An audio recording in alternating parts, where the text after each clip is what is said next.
kami dari kelompok 1 akan mempersembahkan suatu video yang berisi konflik antara buruh dan pemerintah mengenai UU Cipta Kerja atau Omnibus Law.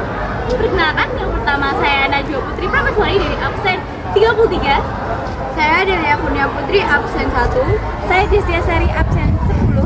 Saya Aninia Afisa Damayanti absen 6. Saya Imelda Rinata absen 20. Saya Bagus Wijayati Kusuma absen 8. Selamat menyaksikan. Halo semuanya, kali ini kita akan bahas tentang konflik antar suku. Tapi soal konflik buruh dan pemerintah yang lagi berkembang belakangan ini.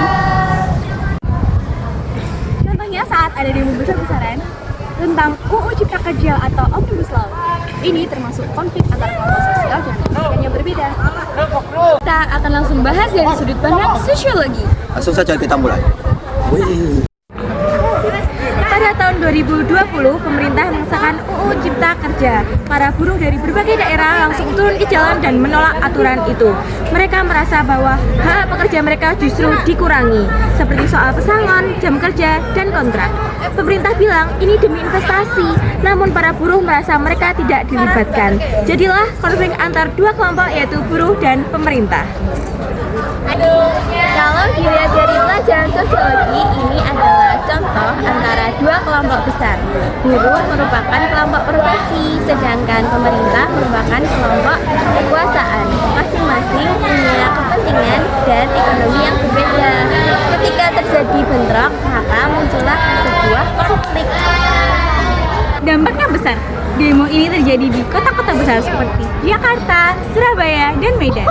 Demo ini menimbulkan adanya bentrokan, juga kerusakan fasilitas umum, bahkan pemberhentian kerja karena adanya aksi protes.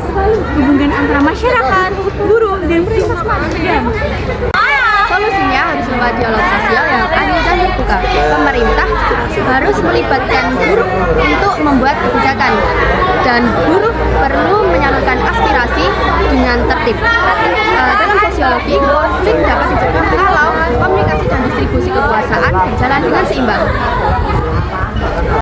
Menurut Karl Marx, konflik ini terjadi wajar karena adanya ketimpangan antara kelas pekerja dan kelas penguasa.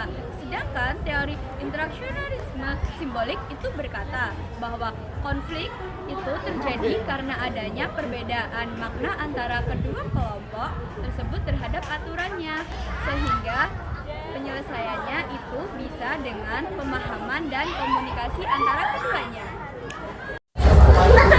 Sebagai generasi muda, kita harus belajar keadilan sosial, keterbukaan, dan saling menghormati adalah kunci damai dalam masyarakat